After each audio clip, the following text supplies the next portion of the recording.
Welcome to Transcendence Talks podcast with your host, licensed professional counselor, Kristy Crabtree.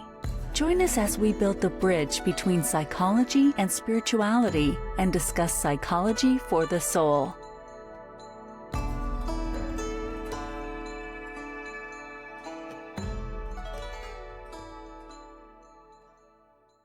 Hey everybody, welcome to Transcendence Talks podcast. Today I'm here with my friend Lindsay, who I met recently, and we became friends when we were writing our books in the British Virgin Islands with our publisher, Kira from Joan of Arc Publishing. Lindsay, welcome to the show. Thanks so much for being here. Yes. Oh, it's just such a pleasure. We met when we went to the island, right? And you were basically the first person I met when we got to the island, and I just immediately connected with you. You're such a light, and so it's just an honor to be here and to call you friend. Thank you. Well, Lindsay has some exciting stuff coming out. Her book, which we wrote together on the island, is going to be launching on May 9th. It's called The Rise of a Soul Soldier. Lindsay, your story just was so impactful because I remember when we met, it wasn't like a normal connection. I feel like we skipped the small talk and we just got like right into what's real. And then when I found out you were a therapist, I'm like, oh, of course that's why. But I'm so glad you're here today because I feel like your story is going to be able just to impact so many people. I can't even start to put myself in your shoes because you seriously survived the unthinkable. And from one mom to another, right? Mm-hmm. I think our biggest fear in this life is outliving a child. Mm-hmm. And to watch you in real time over these past, 6-7 months? Mm-hmm. And it feels like a lifetime. And to watch even the journey you've been on from them to now has inspired me and touched my heart. And the way I see God work in your life inspires me. So I'm just really excited today to share your story with our listeners because my hope is that you can inspire them in the same way. Yeah. Same. I mean, I think that it's through hearing other people's stories. And when we can relate to the pieces of their stories, that's when we can also find healing through that, right? And so that's why I share my story, because I want other people to experience healing through their pain. Absolutely. So let's just dive in. Yes. I want to start with this because we just talked about this before we jumped on, but I mean, I've always believed that God works in my life. The spirit world is very alive for me in my life through the phenomenon of synchronicity. And your book, I mean, here we write the process, right? Like if people understood the process, it's insane, right? There's no way to predict like really when a book is going to be like birthed into the world because you've got to write it.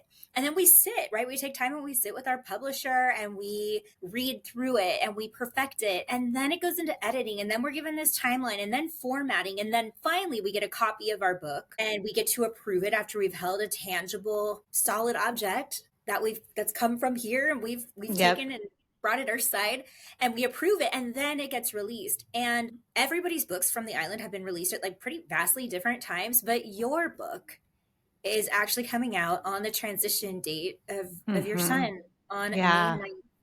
And when you told me, I got full body chills, you know? Mm-hmm. Totally. So I'd love to hear more just about how your son has led you through this healing journey. Yeah. Let me go back to right before it all happened. April of 2021. I, at the time, was working in a school. So as you said, we're both therapists. At the time, I was working as the school social worker in a high school. And I had an intern one day. I had an intern and she came in one day and she's like, oh my gosh, you're not going to believe this. I went and saw this psychic medium. She had lost a friend several years prior, and there was just a lot of like grief and unanswered questions for her. And so I had already known that, and we had talked about that. She's like, everything that he said was so spot on. She's like, he was saying things that nobody knows about, Lindsay. Like I talked to my friend in my car by myself. I don't know how anybody would know these things that he was saying. And so she had this really impactful experience with this guy. And she's like, I really think I had lost a friend to suicide back in 2018. And there was a lot of unanswered things around that as well. And so she's like, I really think you should go see him to kind of to explore that with the friend that I had lost. And I'll be honest. So I grew up in church. And I don't even think we have to have church to know God, but I'm just saying my background in faith is like I grew up in church. And so I always believed in God. But then in my high school years, I kind of veered away from the church and then really spent a decade of my adult life. So really from 20 years old until even more than a decade, 34, something like that. I always believed in God. I had a spiritual, I would say more like of a spiritual belief system, but I didn't really like connect with God, pray. I kind of went through life not really connecting on a soul level and a spirit level, if that makes sense. Yeah. And so when she tells me about this, I was a little, I don't know, hesitant for some reason, like the whole psychic medium thing. I was like, is that, is that phony? I don't know. I just was like, not sure. But I'm very open-minded ultimately. And so I was like kind of thinking about it, listening to her, hearing her out. And all of a sudden, I just had like this ping like inside of me that was like, you need to do it. So I'm like, okay, that's, it just was a feeling inside. So right then and there, I quickly was like, okay, I'm going to text him right now. So I text him literally in that moment. It's all happened so fast. I make the appointment. He responds right away. I make the appointment for the following Wednesday. So dates are going to be important here. So it was Wednesday, May 5th that I make the appointment for. And so I end up, let's fast forward a couple days. At the time, I had been working with a student that school year who struggled greatly with suicidal ideation. He had had 3 prior suicide attempts. And there was actually, after his 3rd attempt in February, he had shared just something he had journaled with me about just some of his struggles that he was facing. And it was the first time that I really saw into the suicidal mind. And so it just hit me deeply. It deeply impacted me. Me and the student just had developed a really good rapport. And I was doing everything I could in the school setting to support him. I was somewhat limited. We're not doing clinical work in the school setting. So I just did everything I could to support him. Anyway, fast forward, he started doing better, from, February through April, I saw him pretty regularly. So fast forward to May 2nd, Sunday, May 2nd, 2021. I'm driving and my boss is calling and I'm like, it's a Sunday morning. She never calls me, obviously, on the weekend. And so instantly I had a bad gut feeling that maybe it was about the student. And so I answer, and what I feared, she said, I just wanted to let you know that your student's in the hospital. It doesn't look like he's going to make it. And so he would later end up dying that day by suicide. So it hit me like a ton of bricks. And I was thinking very quickly, I had the thought like, what are the odds that I just faced this big loss and I'm about to see this psychic medium on Wednesday? Wow. So that felt kind of instantly, I felt that like connection. Yep. Like, is this coincidence or is there something to this, right? Like it hit me. So anyway, as you can imagine, that week was just absolutely devastating. It was crisis. I mean, it rocked our community. I was holding the grief of my own, the students, the community, his family. Like it was just so rough. And I almost canceled the appointment because I was like, I don't even know if I can handle this, this week. But something in me was like, no, keep it. So I kept it. So it was a Zoom appointment. So I get on Wednesday evening, I get onto this appointment, and this guy, I would love to talk to him again one day. He's on my list to contact. I have yet to reach back out to him, but he truly, honestly changed the trajectory. Honestly, my life in many ways, my belief system, how I see the world, and the trajectory of my grief, which was huge. So he ended up saying things pretty quickly that I'm like, kind of like what my intern described. I'm like, wow, how does he know this? Like he's just instantly calling things out. And he very quickly brought through my student. And this guy just got my name and email to send me the Zoom link. Like he didn't know anything about me. A couple things, though, to point out that he had said in that meeting together was at one point he said, he goes, what's the deal with a rainbow? That's what he said. What's the deal with a rainbow? And I said, I have no idea. Nothing was, I don't know. And he goes, what does a rainbow mean to you? And I said, hope. And he goes, okay, there's something with a rainbow. He's like, you need to pay attention to that. So then at one point when he had already brought through my student, he had already brought through my friend that I had lost to suicide. And he goes, gosh, he's like, are you going to specialize in suicide? Like, and I'm like, specialize? Is that a specialty? I was thinking, I work with individuals who are suicidal, but I didn't even know or think of that being a specialty. I just hadn't heard of that. So I was a little confused and taken back, but I was like, I don't know. I help people who are suicidal. So maybe that's what he's referring to. And then he said, they're saying it comes in 3s. And he said that, and instantly I just had this bad gut feeling that he was talking about Alex. That's my son, because I knew the situation we were in with him at the time. He was struggling. So that was unsettling. Fast forward to the end of the conversation, he brings up the rainbow again. He's like, there's something really strong with the rainbow. You need to pay attention to that. So we end up ending the call. I talk with my husband. My husband was a total skeptic. So like I was like a little hesitant, and he was like really skeptical. He's like, my husband didn't even really have much of a belief system, not even really a belief in God. He still to this day, he says universe. So he was like really like, this is baloney, right? But he listened to the recording. He was open-minded enough. I recorded it and he listened to it. So he heard everything the guy said. And I was like, I'm just so worried he's talking about Alex, like when he made that statement. And my husband's like, no, quickly trying to dismiss it. So I go throughout the rest of that week. Again, it's a crazy, chaotic week. Alex had actually, so our son, he had been hospitalized in April of 2021 for telling us that he had tried fentanyl and knowing it could kill him. So he actually asked to be hospitalized. So we had to hospitalize him. And then we were ultimately looking for treatment for him. And a little bit about just the situation with Alex. He's not my biological son, but we've raised him his whole life. So I was definitely mom in his life. I always call myself bonus mom, right? But his mom unfortunately just struggled and wasn't able to be in his life. And so at that point, we were trying to find treatment for him, and we ended up, he hadn't seen his biological mom in probably like 5 years. And so we ended up calling her. We're like, we need to get him out of the state. He needs to finish school. His school was allowing him to do it online. So we're like, we need to get a treatment in place. So can he come out and stay with you while we're working on getting something lined up for him? Because we knew it was so serious. We needed to he was unwilling to go to treatment, but we were going to have to force it because he was almost 18. So he was at his mom's. So that week, actually, he had finished classes. The agreement was he was at his mom's for 5 weeks, finished school, and he was begging to come back. And he had asked us if he could go to his graduation before we sent him to treatment. We were really hesitant about it because, we knew the situation was pretty intense, but we ended up agreeing, okay, we'll let you go to your graduation, and then you're going to go to this Anasazi Foundation is what it's called. We had found this wilderness therapy program for him. So he comes back that week. So that Thursday, May 6th. So the day after this appointment, he comes back home. And so I hadn't seen him yet because, like I said, my days, they were really long days just dealing with the death of my student. So fast forward, Saturday, May 8th, I go to my student's memorial that night. The next day was Mother's Day, May 9th. And so that was the day that I was going to see Alex. It would be the first time since he got back. And Saturday, May 8th, that night after the memorial, we had my sister in town. So we had went out to dinner, and we were out later that night. And we ended up getting a call from a number that we didn't have saved in our phone, but it was a Phoenix number. And so my husband and I kind of looked at each other because it was late. It was it was almost midnight that we were getting this phone call. And so we both kind of had a weird feeling. And I'm like, I think you should answer it. And my initial thought was Alex is in jail, or he did something, with some of the decisions he had been making. That was my initial thought.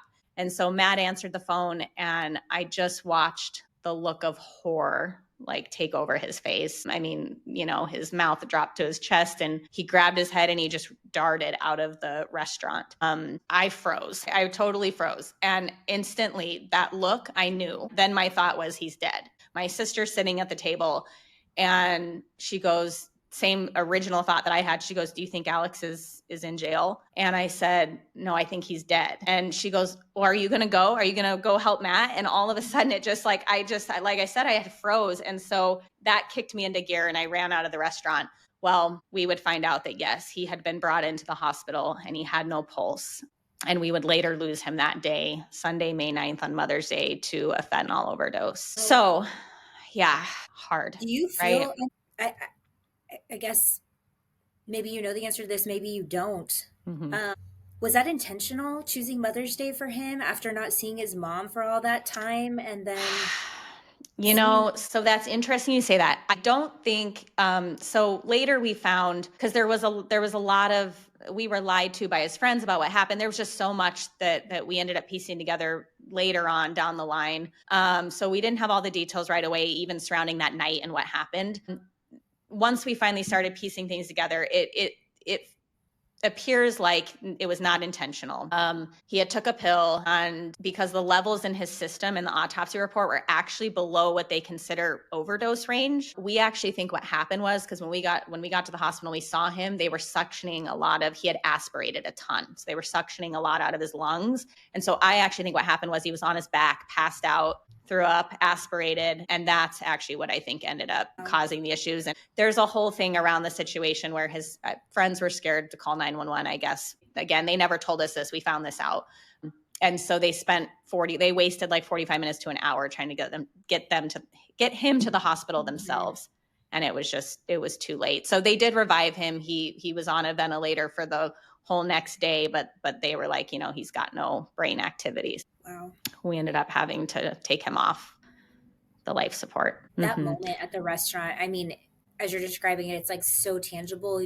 You could just feel it even through the screen as we're talking about it right now. And it's probably something that not a lot of people can even really wrap their heads around. I mean, we've all had that fight, flight, freeze type of response, but I want to go back for a minute, though. I'm sorry. You had asked, do you think it was intentional on Mother's Day? And I meant to say that there was a moment right before we unplugged the machine. We're standing there, and I'm looking at Matt on the left side of the bed. I'm on the right, and I'm looking at Alex in the middle. And I thought, I did have a moment where I was like, gosh, what are the odds that here we stand on Mother's Day, a day that was the mother wound was very present for Alex throughout his whole life. That was the root of his struggles. And I just want to put this out there for the record. I have so much only love and compassion towards his mom. It took years to get there. It wasn't always that way, but I have love and compassion for her. She struggled and just couldn't be the mom that he needed, but he struggled greatly because she wasn't able to be there. And I was like, and here we are, just like it had been his entire life. She's not there. And it's just me and Matt by his side, like it had been his whole life. And I just had this moment of like, I don't even have the words for it, just heartbreak that like this kid is dying on Mother's Day, the thing that was so hard for him and so painful. And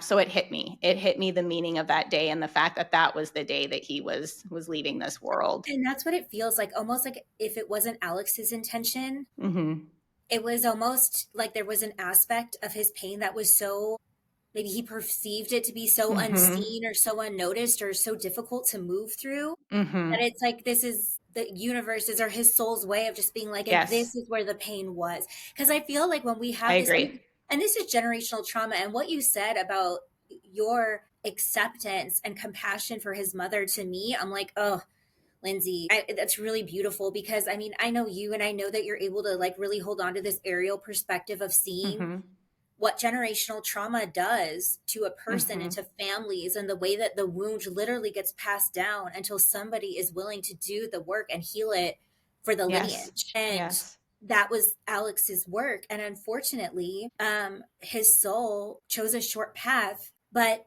I feel like no matter what our wound is, it's really interesting because we tend to act it out through relationships again and again and again. And even if unintentionally, like so unconsciously, to the point where, we just attract in our parent wounds through relationships with a different mask. And it's like, for Alex, the way that it showed up was his transition was on Mother's Day. It was like almost like a scream is what it feels like to me, of like, look at this. Yeah. And the last year of his life, I think because he had such that deep-seated wound towards his mother, him and my relationship was actually strained more, not because like necessarily me, like I was just trying to be a loving presence for him, but like he had a lot of anger and resentment built up, some of it rightfully so, and a lot of it misguided because of that struggle that he had. I never tried to and never could replace his mom. That wasn't, I just wouldn't be able to heal that wound for him. But there was things that, oh my goodness gracious, I always say Alex was my greatest teacher. He has been my greatest teacher. He grew me as a mom. He's the one that built me into the mom that I am today, which is a much more aware and evolved mom than what Alex got. And so there was he struggled because my way of handling you not doing what I need you to do is yelling. And I learned over the years that wasn't helpful. And I didn't know, for some reason, it seems like that'd be obvious. But at the time when the boys were young. I was 18 when I jumped into starting to raise them. And I even told Alex this the last year when he was struggling. I said, buddy, I always did everything with the best of intentions. I was so young. I did my growing up with you. I didn't always get it right. I did not always get it right. And I'm sorry for that. But so there was definitely just some tension. And like I said, some of it legitimate and some of it misguided. So that was really, so as I'm standing there that day, that was really deep for me too, because it was fine. We had, I had took a big step back, and I was not parenting him. I was just sending him texts like, I love you, because he had run away. He was living with a friend. There's all kinds of stuff there. But my point is, I just had tried to be a loving presence in his life, because that's what he needed at that time, and not parent him, not do that. And what a gift. I mean, I don't know that you ever received this from a parent. I don't think that many of us do. But that gift that you gave him of accountability, of just taking a step back and being like, hey, you know what? I wasn't always perfect. And for that, I'm sorry. And I hope you can see that I've always loved you and that I've tried to do better and that you've taught me that. Like, how healing. Yeah. Whether he could receive that or not is another story. I think that, there's healing available to us. There's love available to us at all times. But sometimes through the lens of our wounds, we can't receive it. Yes. Yeah. So I carry that. I've had to work through my own pain and regret and mom guilt and all those things of like, man, if I would have only known, I wish I would have known I always say, I wish I would have known everything I know today 10 years ago. Right. And it just is what it is. But I have been able to see it for what it is. And that I did do the best that I could, and I just didn't know better. And once I've known better, I do better. And that's the goal in life, right? I think we all feel that way at parents. Right. That makes sense. And of course, when you don't have the opportunity for repair because that relationship is cut short for whatever reason, then it just hits different. And most of us, God willing, have that opportunity to work through those reparative relational conversations, Yeah. So there's a thing with the rainbow. So I feel like that might be important to share with everybody, because that was truly what set the tone for me really understanding that there's something far beyond our human comprehension to all our lives and stories. This concept that I call purpose to pain. And that's really what I've done. And it changed the trajectory of my grief. So that morning when they had to transfer Alex to the children's hospital near us because he was still 17. So we were waiting in the ICU to get back into his room. And it was 5 a.m. We're exhausted. And Matt, all of a sudden, in like an eerie tone of voice, he goes, "Oh my gosh, look up at the window." And I was kind of scared the way he said it. And so I kind of hesitated, and he's like, "Look up at the window." And I look up, and across the window, it says #look for the rainbow. Whoa. And it was this moment where both of us just, because again, he had listened to the recording, like it just hit me. Like it felt almost like a hug. And for like a very brief moment, I felt a sense of peace wash over me. And it didn't make sense to feel peace in that moment. I couldn't make sense of that, but it was like, holy moly, like what? Like my mind was just, first of all, when we got the call, I thought what that guy said about it comes in threes. And that was exactly what hit my heart, was that something was going to happen to Alex. So here we are. And now it says, look for the rainbow. And he's like very adamant there's something with the rainbow. And I was just so like taken aback, but almost held as well. Like it like provided peace. It's hard to even put into words, Well, it's hard to fathom that both things can exist at once, that the gravity of the pain that you must have been feeling in that moment could exist at the same time of the gravity of feeling so loved, like that hug from heaven, sure, comforted by the knowledge that there was truth in that. I mean, but both do exist. Yeah, we call that dialectics in the therapy world, right? That exactly. both can coexist. The opposites can coexist and both be true. Yeah. So true.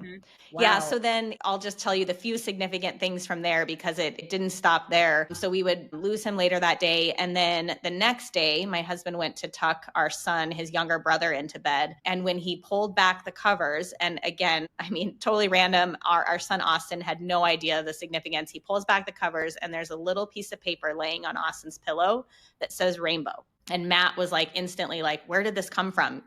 And again, Austin, having no clue the significance, was like, I don't know. I think Ari was writing her colors a while back. Like we have no idea how that little piece of paper that said rainbow ended up on Austin's pillow that night. And so that was actually the moment for my husband where he had his like, okay, there's something to this. Like it really, really hit him hard. And then 2 weeks later was his high school graduation. Like I had mentioned, that was what he wanted to get to. And that day was just so heartbreaking, like attending that. They draped his cap and gown across the chair. And here it is, like these families just so excited and celebrating. And there was just so much darkness and grief in our hearts as we sat there and watched what was supposed to be this beautiful thing, right?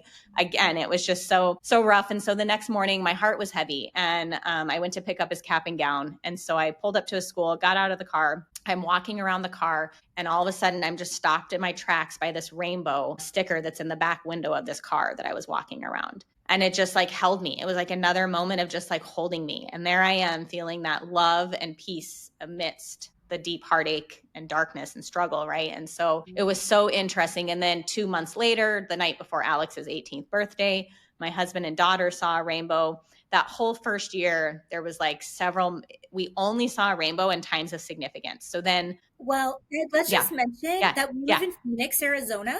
Yeah. We don't get rainbows here. Like, it rains 5 times a year here. True. Like, we don't live somewhere where there's like expansive like cloud systems and you know, mountains that are going to hold this rainbow. I mean, it's very rare. It is. Mm-hmm. Yeah. So then Thanksgiving, we're driving to my husband's friend's river house, and I'm going through pictures, just reminiscing. The first holidays are really, really hard. Like when you face a significant loss like that, you just obviously really miss your loved one. Those first holidays really stand out. And so I'm just going through pictures, reminiscing, and all of a sudden I come by this picture that I had never seen before in my phone. It was the last family pictures that we took together. It was the last trip that we had took to Vail, Colorado, which has deep significance. That's where Alex actually is. That's where we put his stone. And there's a rainbow ring around us. And I had never noticed this picture before, but I'm purposely looking through pictures, just reminiscing, and that picture comes up. And then fast forward to Christmas Eve, again, same thing. We were just really struggling, not having Alex there and getting ready for church. And I look out my back window, and there's a huge rainbow out our back window. It had rained that year, and it was just, so it was so interesting because it was only those times that we saw a rainbow that year, but it was all times of like significance related to Alex. Yeah. And for me, like in my world, I call that synchronicity. Yeah. And I feel like, you know, as I've developed my relationship with God, with spirit, and being able to communicate with those I love on the other side, I noticed that synchronicity for me was the first step in really the spirit getting my attention and showing me, hey, like, call it a coincidence, but it's not, right? There are no such things as coincidences. Right. So, I think for our listeners, my hope is as you're listening to Lindsay's story right now, that you're maybe even reflecting on your own coincidences in your life or synchronicities, right? And able to see, if you haven't already connected those dots, how you can connect them to realize that it's a wink from heaven, really. Mm-hmm. For sure. Yeah. And then, as you know, so I'll just fast way forward because this was so significant too. When we went to the island, there was some stuff surrounding Alex's passing with kind of that there was a lot of unresolved things left unsaid between Alex and I, right? And I did carry that pain for the fact that we weren't super close right before he passed. I was really carrying that like lack of closure. And so there's something in particular though that really has just been a big pain point for me. And so I didn't expect for it to show up on the island, but I guess I am writing this book and he's a big part of this story. And so it makes sense. But I get to the island, and that night I'm just really, my heart's really heavy with this pain point. And the next morning I go and I sit out on that beautiful patio, and I'm just in my prayer time, and I'm journaling and praying, and I'm, in between writing, I'm looking up out at the ocean, just waiting to hear from God. And then I'm writing as I'm hearing. And at one point, and it's all about Alex. I'm just like, there's all these things coming that I'm working through in my prayer time. And all of a sudden at one point I look up, and there's a huge rainbow over the ocean. And it was like God and Alex in that moment, like, here we are again, like showing up, like, it's okay. It's like time to let go of this. I love you, right? Like, it was like, love yourself through this. There was just so many messages that came that day that rainbow just hugged me and held me and just once again made me feel like, it's my human mind that's holding on to this, right? But like love, it's there, like soul to soul. Like we just get stuck in our human struggles, right? Well, and I'm sure, again, Alex I can't imagine the energy that it takes for a spirit to influence our natural world to comfort us. For sure. And it must be so heartwarming. I feel it right now to know that he's with you. He hears your thoughts. He understands your pain. And he's using every ounce of his energy to let you know it's okay. Like, it's all forgiven, and I'm here now. Like, the bonds of love are so strong that when I hear these stories, it blows me away every single time. Because again, I think it must take so much energy to do that, or maybe it's effortless. I don't really know, but it's Right? beautiful. Yeah. Yeah. And then a couple days later, we had those amazing equine therapy sessions, right, on the island. And I go to mine and she asks me, what are the two things that you want to work through? And one of them was like in career stuff. Like I needed some guidance on my career stuff. And then the second one was Alex and that pain point that I was struggling with the passing. And so we're getting into the equine therapy, we're doing our thing. And really what's coming up is all the career stuff. That's the stuff that's really coming through and coming up. And all of a sudden, about halfway through the session, and this lady has no idea anything about the rainbows, but halfway through the session, she goes, oh my gosh, look at that rainbow. And I turn around and there's this huge rainbow. And I'm just like, again, just another moment of like, there's just no words, right? Like it so blown away. And there I was. And I ended up telling her, I have tattooed down my spine, actually look for the rainbow. So I tattooed that down my spine. So I showed her and I said, remember my son that I told you that I wanted to work through? I'm like, this is for him. And I just briefly told her the story and she's like full body chills. She's like, I do this work all the time and I don't feel this often. And we both just stood there for like a couple minutes, not saying anything and just like looking at this rainbow. And then that rainbow lasted the entire last half of the session, like 30 minutes. I've never seen a rainbow last that long. It lasted the whole remainder of the session and did not fade until we were like done and I was leaving. It was wild. Yeah. And I want to point something out about what you just said, because it's one thing to see a rainbow. It's another thing, for me, right? Like when we're, I think, learning how to communicate with our loved ones so that we can heal, there's this element of discernment. Because I think sometimes when we're in a lot of pain, like, and people will usually question, like, well, aren't you just looking for that or whatever? Right. You know, kind of like the naysayers. And there's a difference between like seeing a rainbow and feeling a rainbow with your entire body. And for sure. me, when spirits wanted to get my attention because they love me and they want us to heal, it comes with a visceral reaction. It's not just like, oh, look out the window, there's a hummingbird. It's like, wow, I felt compelled to look in this direction. And when I looked, there was this bird, this rainbow, this whatever. And not only that, like I felt like in my neck, in my heart, and I felt this warmth. I mean, it always comes with a visceral feeling for me. I love that you say that because there's been plenty of times it's been almost 4 years. So obviously, I mean, you're going to see plenty of rainbows in 4 years. There's been plenty of times I've seen a rainbow that doesn't have that significance or that visceral reaction like you're talking about. And so I love that you point that out because these experiences were true. Like, okay, there's something to that. Like I'm having that physical response. It's a full body, feeling. When you just said that, like when you're like, your head says turn, you turn, right? Or your mind says turn, you turn your head. I actually had one other situation with a rainbow that was super impactful. I was going to a women's retreat and it was actually called a weekend of surrender. So the theme was really surrendering. And again, God's been working on me, Alex, for the last 4 years just to surrender some of these things and this pain. And so I'm going into this weekend, my heart's a little heavy with all this stuff. And I get a flat tire, like as I'm leaving town. And instantly I'm like, it's called a weekend of surrender.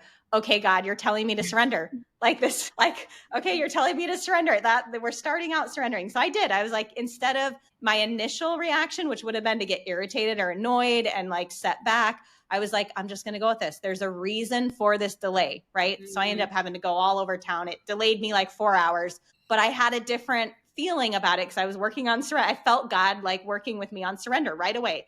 So anyway, finally I'm heading out of town and all of a sudden it's just like downpour rain. I mean, it was almost to a point where I'm like, it was scary to be on the road. And I'm like, what? Oh God, are you telling me that maybe that I wasn't supposed to go to this? I was starting to question, but I keep driving through and all of a sudden the sun is starting to peek through, but it's still raining. And then it starts to lighten up and I just hear, look for the rainbow. That's what I hear. And I'm like, wait, like it was random. Like I wasn't even thinking that. And so I look out my window to the left and no rainbow. And I look to the right and there's a huge rainbow. And it was just like what I heard. I just heard, look for the rainbow. Or it said, there's a rainbow. That's what I heard. There's a rainbow. It was wild. And I look out and there it is. So it's like those moments where, very intentional. Absolutely. Absolutely. That's so cool. Right. And had you not been delayed, there would be no rainbow. That's what I mean. Yeah. Had I not had that. So that in that moment, that's exactly what God put on my heart. Like, this is why you were delayed. You needed to see this before you started this weekend with That's Alex. Incredible. Yeah. And I'm sure what a mindset shift. I bet all the walls around your heart, all the heaviness just probably softened and it probably just set you up to have an incredible experience. It did. Wow.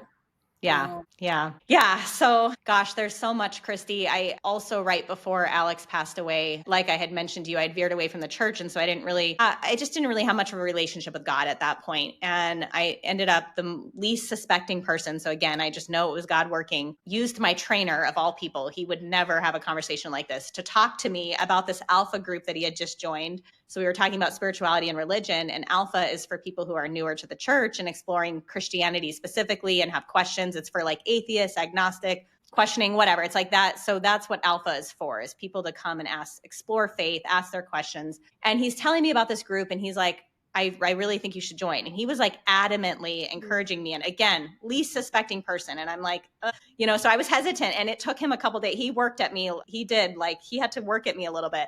And I finally was like, okay, I don't know why. Again, I kind of felt in my body like I needed to say yes. So I said, fine. And I ended up going the next week. And this was 2 weeks before Alex passed away. And so in hindsight, I also looked back on that, and I was like, God was really trying to reach me, like really hard right before Alex passed away. And because Alpha, that group, ended up becoming everything I didn't know I would need. It ended up becoming such a significant piece in my faith journey and just getting closer to God again. I was really reluctant to church because, again, like I just didn't want religion. I just wanted a relationship with God, right? But I ended up finding this church that is incredible. And so for me, going to church has allowed me to connect with God again. It's allowed me that. And I found a space where I feel safe to do that, even if my beliefs don't fully align with some of the core values or some of the core belief systems within Christianity specifically. But anyway, so I really see God working through, I just saw him working through my story in such big ways, and just even trying to reach me so hard, right? Because he knew we were about to enter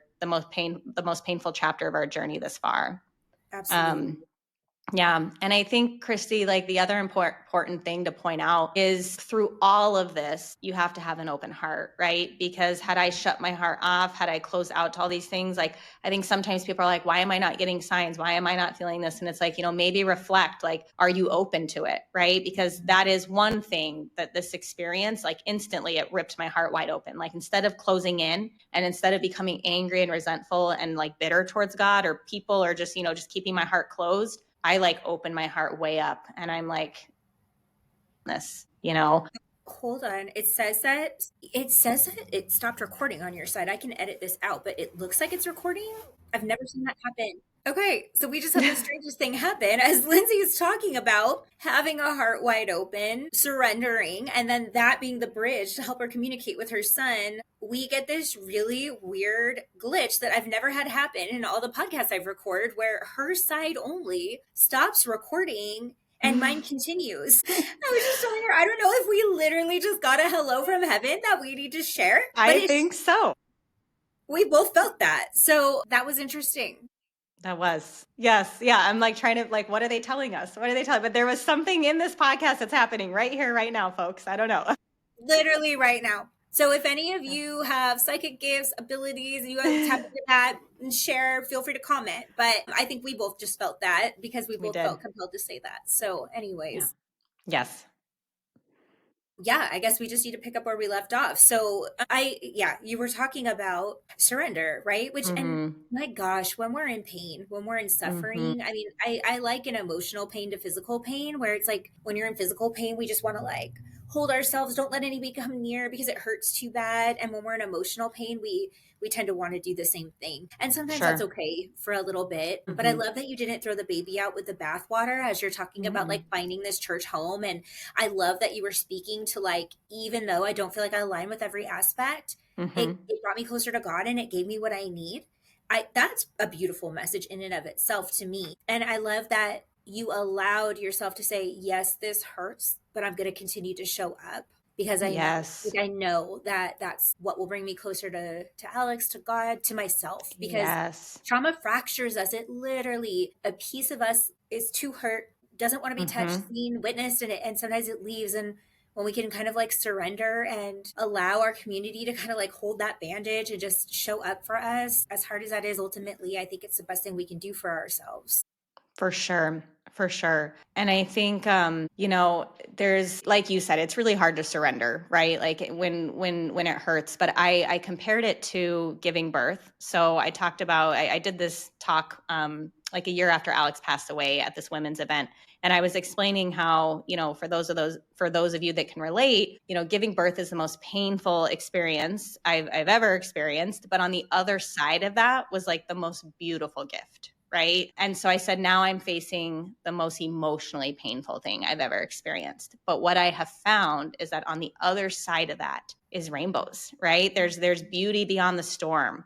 There's hope beyond the pain. And that's really what those rainbows showed me, was that there's something so much bigger to this. And so it held me, like I said, that's where I really felt what I preach to people, that coexistence of opposites, right? That like joy and pain can both coexist. That hurt and just seeing the beauty in it, they both coexisted. And that rainbow that's what has showed me that there's purpose to all of this. And I think for me, the purpose that it's made me feel is that it's brought me closer to home, and home meaning my soul, God. And I think that's really is the whole goal, that we're evolving and we're growing and we're connecting deeper with our souls and spirit. Like, I think that's the whole point of life, is really to connect back to ourselves and God. Absolutely. And what a powerful message, because I've found that in my own life. I have not suffered that kind of a loss, so I can't pretend to know, but we've all suffered loss on some level, and we've all survived hardship in our lives. Mm-hmm. But I think ultimately, even the darkness, even our deepest trauma, our deepest wounds, if we allow it, it ultimately brings us closer to God, closer to ourselves. I love how you just called it home. That's so simple and so profound. It just makes so much sense to me. But we can allow the darkness to transmute us into the light. For sure.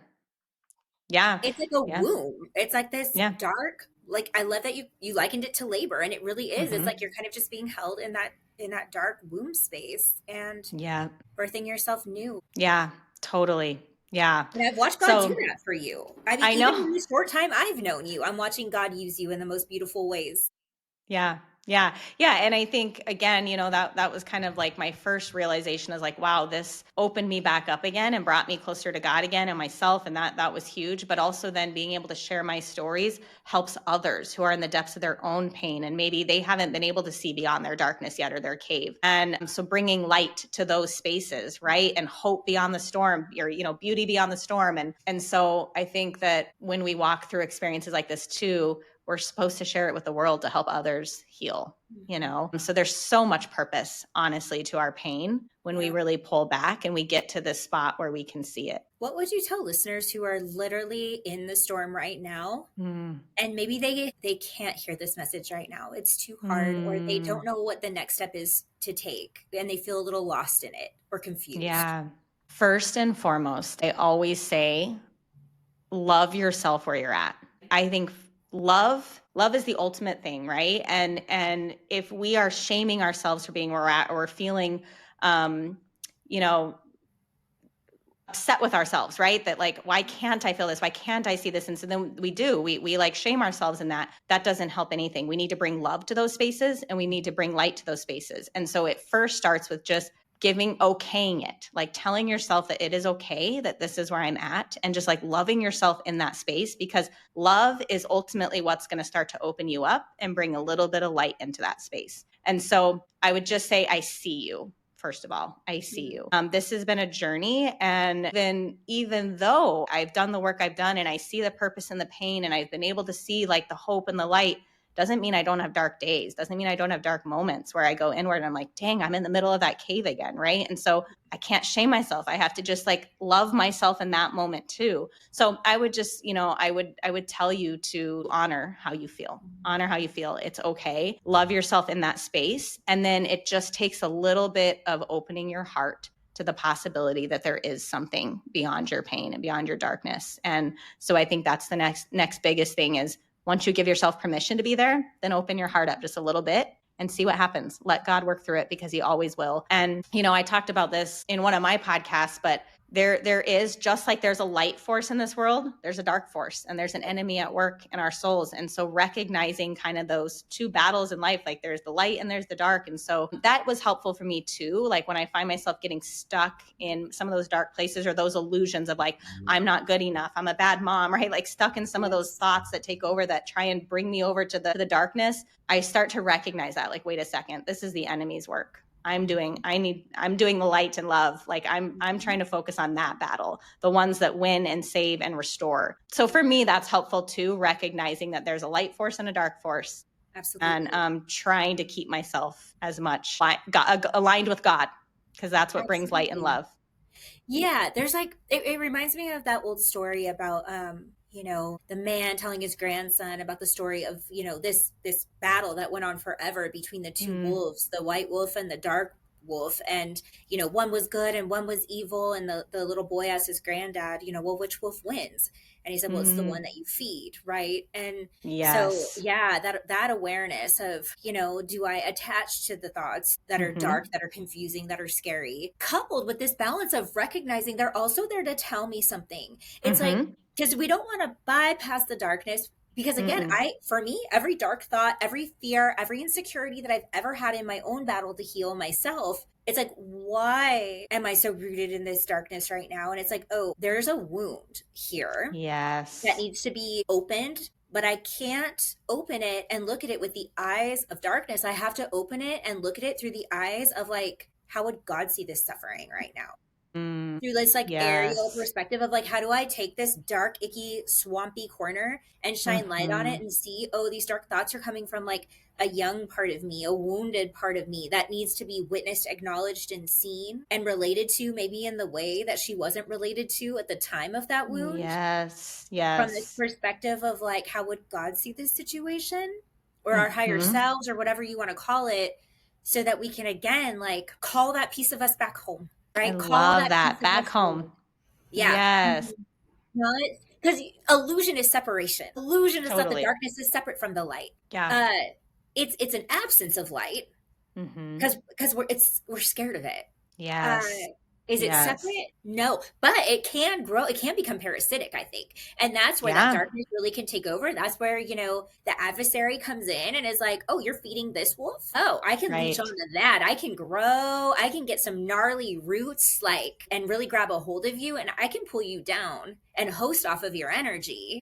But that's when you're afraid. That's when you're like unwilling to look at it. Yeah. And darkness, like you said, it's our greatest teacher, right? It's our greatest teacher. It's cliche, but without the dark, you wouldn't know the light, right? And so but it's so true. Like you have to know that. And so again, I think it's it's not bad. I think that's what we do. We label it as like bad to be in the darkness or to be in the heart. No, not at all. You got to open yourself up a little bit though, and start to see, like you said, what would God say? What would my higher self say?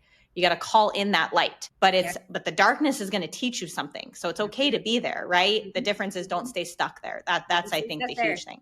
And don't feed it with your fear and ultimately with your shame. Because can we flip this and can we talk about suicide for a minute? Because I feel like that's where this conversation is going. And I want to shine light on a topic that so many want to not look at. Because I don't want to feed the shame and the fear, and I want to look it in the eye, because for me, therapeutically, the lens I come from is internal family systems therapy. And when we can demystify suicidality, suicide, when we I think of it like Scooby-Doo, a lot of times the darkness is wearing a mask and it looks like this big spooky demon. But when we take the mask off, what's underneath is a young, hurt part of ourselves. Yes. That we spend a lifetime figuring out how to run away from so that we don't have to feel it. And it's too shameful and it's too painful and it's overwhelming. And so the aspects of self that are suicidal, they have a positive intention for us, which is for sure. Here's an out. Your suffering is not permanent. You have control. There's a solution. You don't have to face this again tomorrow if you don't want to. Yeah. And what does that part of yourself need to know? Right? Seeing that part. And what does that part need to know?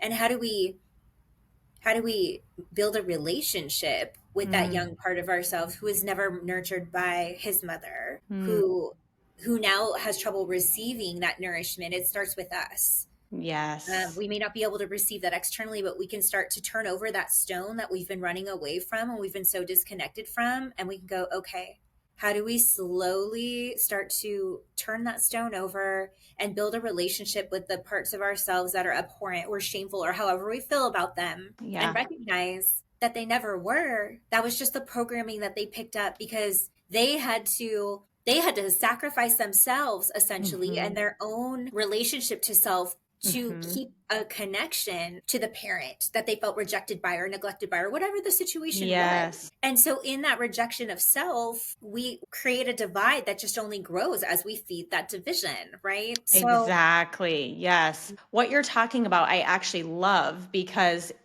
we use this model in our center because I work at a suicide specific treatment center. That's all we treat is individuals struggling with thoughts of suicide. And we use this model called CAMS. It stands for Collaborative Assessment and Management of Suicidality. But what we're doing with that model is we're getting to the client's drivers. That's what's leading them to have thoughts of suicide.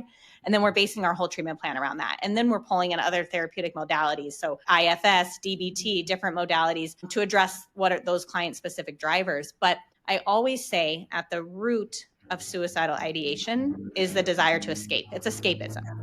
And so it's, this has become too hard, too painful, too much. It's that feeling of I'm too broken, I'm not enough, whatever that is. But the desire ultimately is to escape. And what you're talking about is this beautiful, like what it actually needs is for us to turn into it and to see it and to hold it and to tell it what it needs to know or explore it and then tell it what it give it what it needs. Because in that, once we actually turn into it instead of escaping, right? Instead of turning away from it. So the natural inclination when it comes to having thoughts of suicide is to just, escape, right?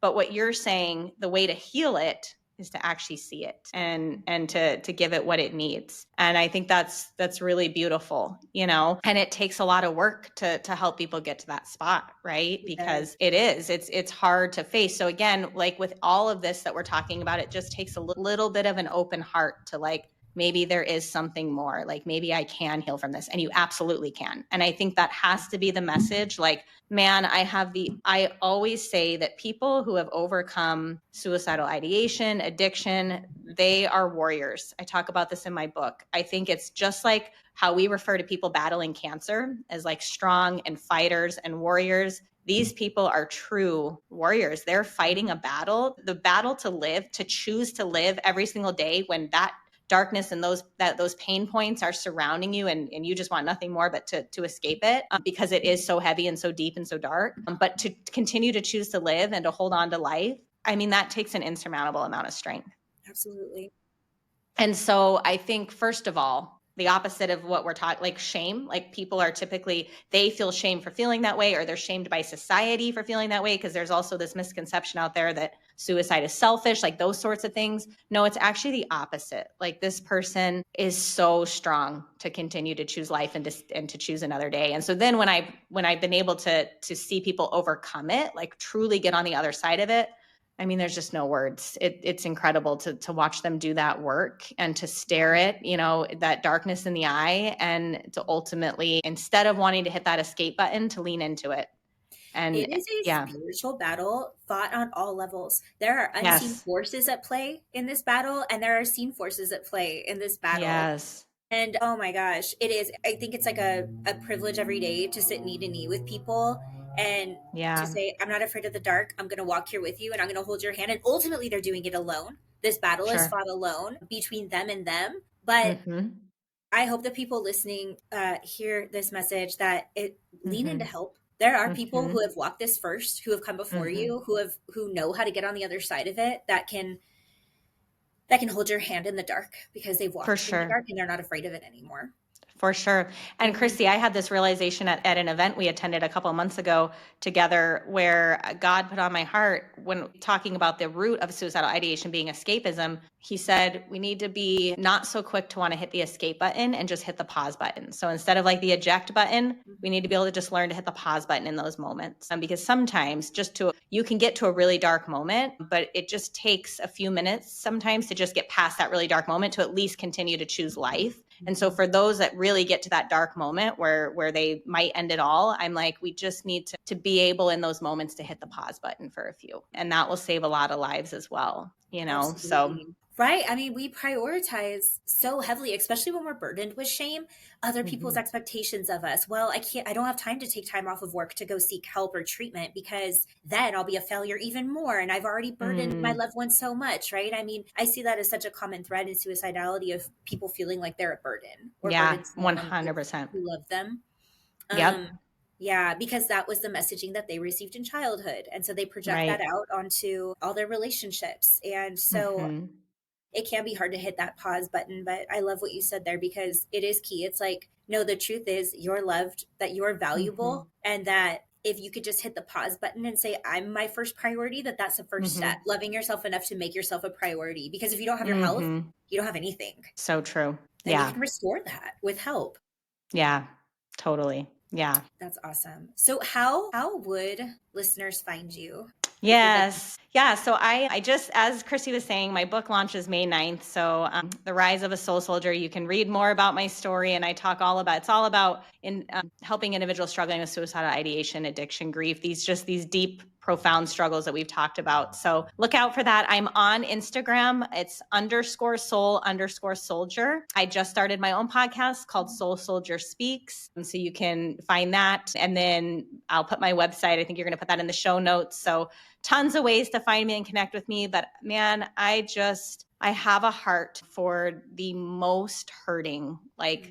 We're all broken, and just the most broken pieces of us. Like I was telling Kristy actually when we were at our friend's book launch, I'm like, those are my people. Like I want to sit next to people who are hurting and are really struggling. My soul just gets you, sees you, and so however I can help, I just feel like that's my soul's path and my soul's purpose, and just taking my own pain and hoping to save other people's lives through being able to find the purpose in my pain, helping other people be able to find that in theirs. So yeah, reach out to me if you're struggling or a loved one. So often, here's the deal. When it comes to suicidal ideation, addiction, all these things, every single one of us has either felt it and experienced it personally, or we know somebody who has. That's the reality. So please, yeah, share my information and reach out if you need help. Awesome. My friend, you are going to save a lot of lives in this world. You are such a bright spot. And I know you're going to be such a bright light when people are in their darkest moments. Oh, I feel like really emotional right now because I can just feel the impact that you're going to have in my heart. And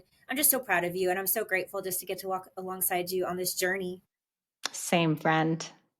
And if anybody out there's listening and you know that yourself or somebody you love is struggling with grief, with loss, with addiction, with suicidal ideation, please share this. Please share this with somebody who you know can be served by this message. And if you need resources, you can reach out to either myself or Lindsay through any of those ways mentioned. And we would be so happy, if it's not us that can help, to provide you with local resources and help you do that, because nobody needs to be suffering alone. So please reach out.